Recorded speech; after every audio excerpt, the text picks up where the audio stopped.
ஆண்டவர் தெரிந்து கொண்டார். அல்லேலூயா. நல்ல சத்தமா சொல்லுங்க. இப்படி ஆண்டவர் தெரிந்து கொண்ட இந்த பிள்ளைகளை சபிக்கும்படி ஒரு ராஜா எழும்புறான். சபிக்கும்படி ஒரு ராஜா எழும்பி கூலி கொடுத்து ஒரு பீலையாம கொண்டு வந்து இந்த ஆசீர்வாதம் பெற்ற இவனை சபிச்சு போடுன்னு சொல்லும் போது அவன் வந்து சபிக்க வர்றான். அவனால சபிக்க முடியல.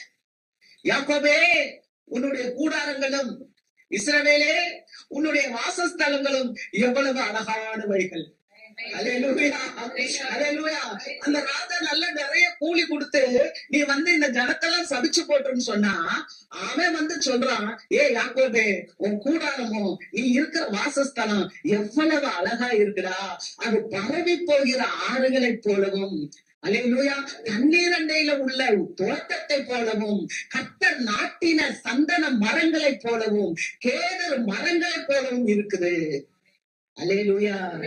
பரவி போகுங்க.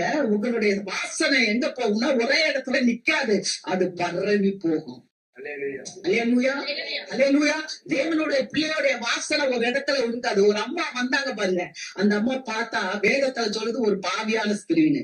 ஆனா அவங்க உடைச்சாங்க பாருங்க, ஒரு நலவ தைலத்தை உடைச்சு ஏசப்பாவுடைய பாதத்துல ஊத்துற உடனே இந்த அம்மா ஊத்தி கூந்தலை வச்சு அப்படியே தொடச்சாங்க. இந்த அம்மா எங்கெல்லாம் போனாங்களோ அவங்க கூட அந்த வாசனை போய்கிட்டே இருக்கு. அல்லேலூயா, அல்லேலூயா.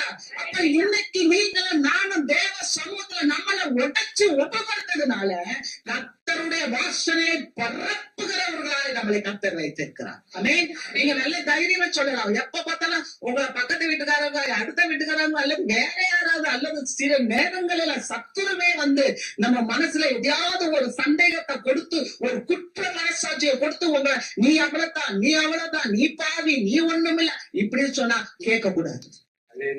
அல்லேலூயா. கர்த்தர் எனக்காக, அவர் ஒப்பு கொடுக்கப்பட்ட எனக்காக இயேசு கிறிஸ்து எழுப்பப்பட்டவே இருக்கிறார். ஆமென். இயேசு மரித்தவர் அல்ல, இயேசு உயிரோடு எழுந்தவர். இன்றைக்கு நமக்காக அவர் பரிந்து பேசுகிறவர்.